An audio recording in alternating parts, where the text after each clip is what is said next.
इस वीडियो के अंदर बच्चों एनएमसी का जो नया शेड्यूल आया है 2025 एग्जाम के लिए नीट के, इसके अंदर जितने भी कंफ्यूजन्स हैं, जो जो आपकी क्वेरीज हैं, उनके बारे में हम बात करने वाले हैं। ठीक है, बहुत सारे बच्चों को कहना था सर बहुत सारे वीडियोस हम देख लिए हैं, लेकिन अभी भी जो हमारा कंफ्यूजन है वो कंफ्यूजन दूर नहीं हुआ है। तो आज हम इस वीडियो के अंदर वो सारी क्वेरीज, आपके वो सारे कंफ्यूजन के ऊपर बात करने वाले हैं। आप ध्यान से बेटा वीडियो को लास्ट तक देखिएगा, आपके लिए एक सरप्राइज भी है, उसको हम आखिरी में रिवील करेंगे। ये जो बेटा हमने ये पीडीएफ जो ओपन किया है, ये नेशनल मेडिकल कमीशन के द्वारा रिलीज किया गया पीडीएफ है आपका, और इसके अंदर है ना सिक्वेंसली इन्होंने जो पब्लिक नोटिस है बेटा, ये देख सकते हैं आप, है ना। इस पब्लिक नोटिस के अंदर इन्होंने सिक्वेंसली जो फिजिक्स का पूरा सिलेबस है, फिजिक्स के सिलेबस के बारे में, केमिस्ट्री के सिलेबस के बारे में, केमिस्ट्री के सिलेबस के बारे में और बायो के सिलेबस के बारे में पूरी बातचीत करी है। सिलेबस दिख जाएगा, है ना, केमिस्ट्री का सिलेबस। इसके बाद में फिर बायो का जो सिलेबस है, बायो के सिलेबस के बारे में जो कंफ्यूजन मोस्टली बच्चों को है वो बायो वाले सिलेबस के अंदर है। फिजिक्स केमिस्ट्री के अंदर एज इट इज रिपीटिशन है, बायो के अंदर भी रिपीटिशन सेम ही है, लेकिन बहुत सारी जगहों पे मिस्टेक्स है। पहले हम एक छोटी सी बात आपसे कर लेते हैं कि जो लास्ट ईयर बेटा जो कंफ्यूजन क्रिएट किया गया था एनटीए के द्वारा, वो एज इट इज इस बार भी बना हुआ है। इंसेक्ट एंड फ्रॉग, इंसेक्ट के ब्रैकेट में फ्रॉग लिख दिया गया है, जो कि फ्रॉग बेटा एम्फीबिया का मेंबर है, इंसेक्ट का मेंबर नहीं है, लेकिन फिर भी इन्होंने लिखा है। लास्ट ईयर भी नहीं सुधारा था, इस बार भी कोई सुधार नहीं हुआ है।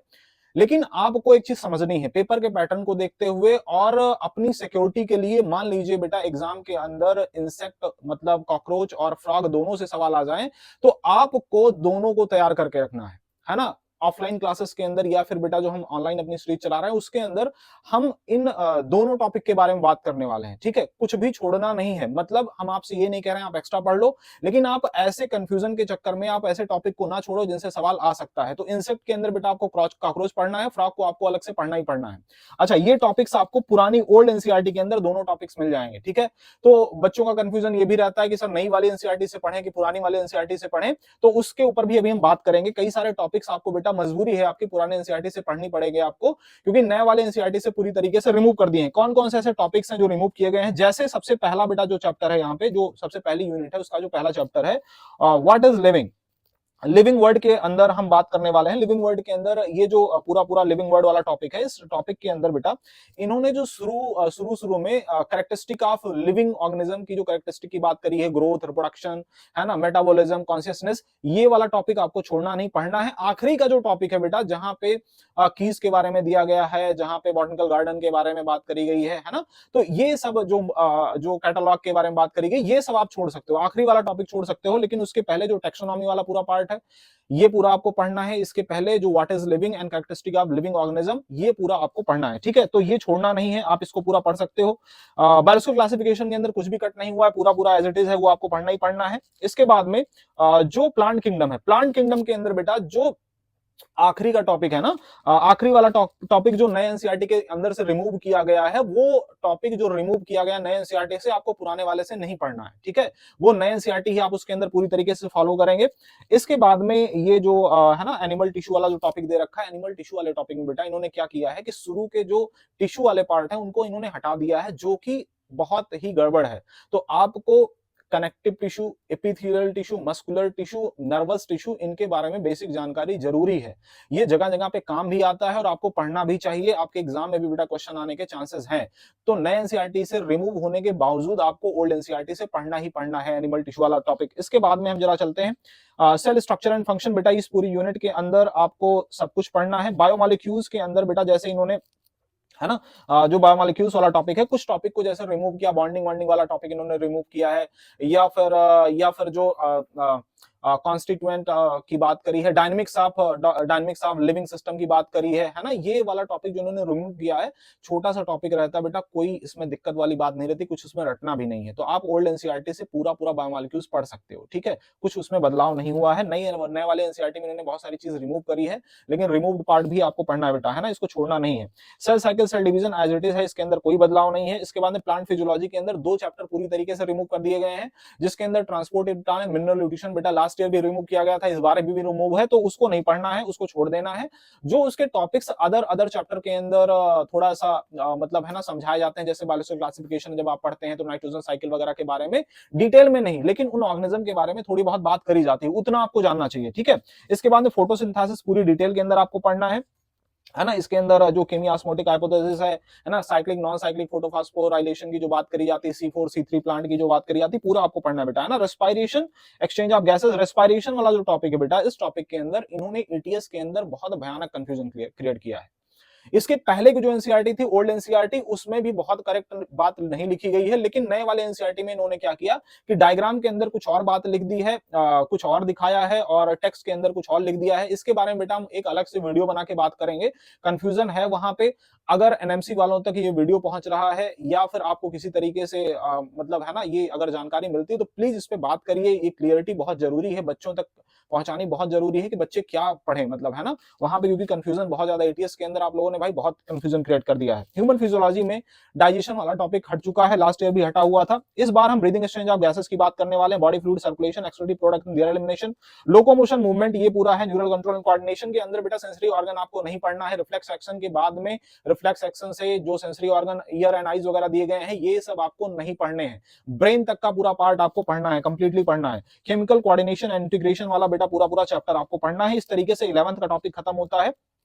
12th में इन्होंने नई वाली एनसीईआरटी से और काफी पहले रिमूव कर दिया गया, जो फर्स्ट चैप्टर था रिप्रोडक्शन ऑर्गेनिज्म का, वो रिमूव हो चुका है, वो आपको नहीं पढ़ना है। उसके जो छोटे छोटे कॉन्सेप्ट हैं, वो अलग अलग जो चैप्टर्स के अंदर रिप्रोडक्शन के अंदर खास करके जो इन्वॉल्व होते हैं, जिनको समझना जरूरी होता है, वो टीचर कोई भी, चाहे हम पढ़ा रहे हो चाहे कोई दूसरा टीचर पढ़ा रहा हो, वो बताता ही बताता है, तो उसको आपको अलग से नहीं पढ़ना है, चैप्टर के साथ में आपको बता दिया जाएगा थोड़ी थोड़ी बात, है ना। बाकी sexual reproduction in flowering plant, ये चैप्टर आपको पूरा बढ़िया से वैसे ही पढ़ना है, एज इट इज वैसे ही है, इसके अंदर कोई दिक्कत नहीं है। ह्यूमन रिप्रोडक्शन भी आपको पूरा पढ़ना है, रिप्रोडक्टिव हेल्थ के अंदर भी कोई कंफ्यूजन नहीं है। जेनेटिक्स एंड इवोल्यूशन वाली जो यूनिट है बेटा, यहाँ पे जो principle of inheritance and variation पूरा चैप्टर पढ़ना है, इसके अंदर कहीं कुछ कटा नहीं है, ठीक है। आप पूरा पूरा पूरा आपको पढ़ना है। मॉलिक्यूलर बेसिस ऑफ इनहेरिटेंस के अंदर भी आपको पूरा ही चैप्टर पढ़ना है, कुछ भी नहीं कटा है, ठीक है।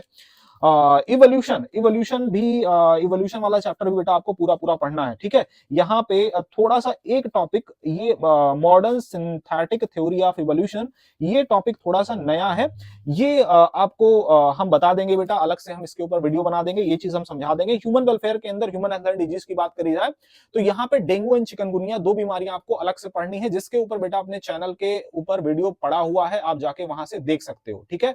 चैनल के ऊपर वीडियोस पड़े हुए हैं, आप देख सकते हो बेटा। डेंगू चिकनगुनिया का भी वीडियो हमने बनाया है। इसके बाद में अभी हम रेड डाटा बुक की बात करेंगे, उसके ऊपर भी हम वीडियो बना चुके हैं। नई जो फैमिलीज मार्फोलॉजी के अंदर ऐड हुई हैं, उनके ऊपर हम वीडियो नहीं बनाए हैं, लेकिन वो भी वीडियो आपको जल्दी से मिल जाएगा, ठीक है।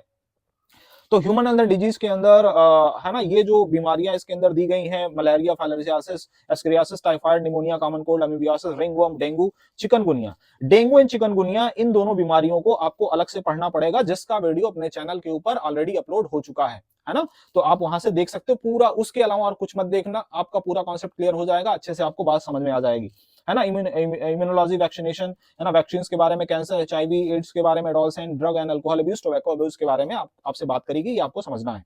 माइक्रोब्स इन ह्यूमन वेलफेयर, बड़ा ही छोटा सा चैप्टर है और बहुत ही इंपॉर्टेंट है, हर साल सवाल आते हैं, बिना इससे जो है आपका नीट का पेपर नहीं बनता। तो आप ये समझिए कि माइक्रोब्स ह्यूमन वेलफेयर 1 घंटे का टॉपिक होता है, आपको बढ़िया से अच्छे से पढ़ के, अच्छा इसके अंदर कहीं ना कुछ कटा है ना कुछ ऐड हुआ है, पूरा पूरा पढ़ना है।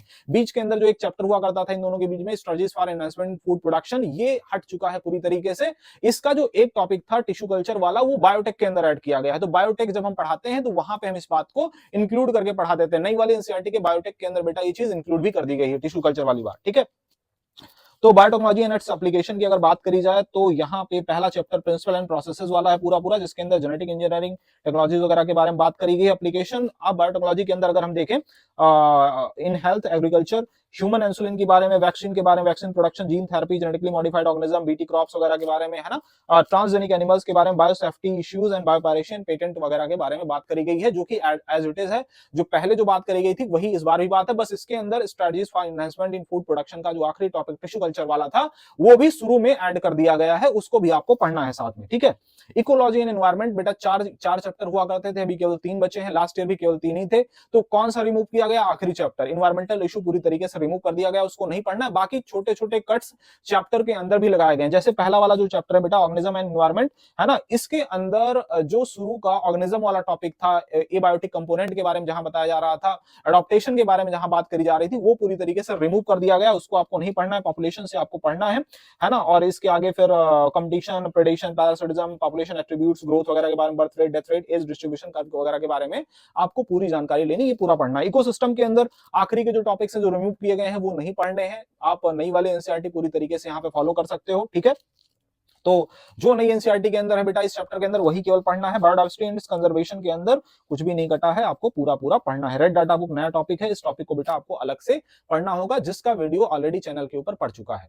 अच्छा, ये सब बेटा बात करने के बाद में अच्छा, हम आपके लिए बेटा ये जहां पे जो कंफ्यूजन की हम बात कर रहे थे, इन कंफ्यूजन्स को लेके हम आपके लिए एक प्यारा सा वीडियो बनाने वाले हैं। एनसीईआरटी के अंदर जहां जहां मिस्टेक्स है वो सब हम रिजॉल्व करेंगे, आपकी वो सारी समस्या हम रिजॉल्व करेंगे जहां जहां पे आपको दिक्कत होती है। अच्छा, अपनी बेटा इस चैनल के ऊपर एक सीरीज स्टार्ट हुई जिसका नाम है NCERT decoding line by line series, जिसके अंदर हम 12th की बायो को पहले टच कर रहे हैं। एक चैप्टर इसका कंप्लीट कर चुके हैं, sexual production in flowering plant. ये डेली बेटा क्लास आपकी होती है, मंडे टू सैटरडे 9 PM पे होती है, लाइव क्लास होती है, जिसके अंदर लेक्चर के दौरान आप अपने सारे कंफ्यूजन दूर कर सकते हो, आप हमसे डायरेक्ट सवाल पूछ सकते हो, उन सवालों के जवाब दिए जाते हैं। और सबसे जरूरी बात बेटा, थ्योरी के आखिरी में एनसीईआरटी पूरी रीड करने के बाद में, थ्योरी होने के बाद में आखिरी में आपको एमसीक्यूज सॉल्व करवाए जाते हैं। पहला वाला चैप्टर बेटा 50 एमसीक्यूज इसके अंदर सॉल्व करवाएंगे, जिसमें 30 एमसीक्यूज आपके पीवाईक्यूज सॉल्व करवाए गए और 20 एमसीक्यूज आपको कॉन्सेप्चुअल लाइन से, एनसीईआरटी की अलग अलग लाइनों से जो बहुत अच्छे कॉन्सेप्ट हैं उनको निकाल के समझाया गया है, ठीक है। तो आप अगर चाहो तो इस सीरीज को बेटा फॉलो कर सकते हो। जो बोर्ड के अंदर बच्चे वो भी फॉलो कर सकते हैं, क्योंकि उनका बोर्ड आने वाला है। तो 12th के जो टॉपिक्स हैं वो मैं पहले कवर कर रहा हूं इसी वजह से कि जो बोर्ड वाले बच्चे वो भी इसको फॉलो कर सके और जो नीट की तैयारी कर रहे हैं वो भी फॉलो कर सकें, ठीक है। तो ये बड़ी ही प्यारी बेटा आपकी सीरीज यहाँ पे हमने स्टार्ट करी है। इस सीरीज को आप सभी लोग चाहो तो फॉलो कर सकते हो, NCERT decoding line by line series. अच्छा, इस चैनल के ऊपर बेटा हम आपसे जितनी भी प्रोमिसेस कर रहे हैं उनको पूरा करने की कोशिश कर रहे हैं। धीरे धीरे करके जैसे जैसे बेटा हमें लगेगा कि बच्चों को इस सीरीज से फायदा हो रहा है, हम पीवाईक्यूज की अलग से सीरीज लॉन्च करने वाले हैं। और आपको जो बहुत ही जो आपके चुनिंदा कुछ टॉपिक्स हैं जहां से आपको बड़ी कंफ्यूजन होती है, उनके ऊपर भी हम अलग से वीडियोस बनाएंगे। बाकी बेटा इंफॉर्मेशन इस वीडियो के अंदर हम और ज्यादा नहीं बढ़ाने वाले हैं। जो बात थी अपने शेड्यूल के लेके, जो कंफ्यूजन था आपको, हो सकता है आपका बेटा कंफ्यूजन दूर हुआ, हमारी कोशिश यही रही है। बाकी नेक्स्ट वीडियो के अंदर मिलते हैं अलग टॉपिक के साथ में, अलग क्वेरी के साथ में। Thank you very much.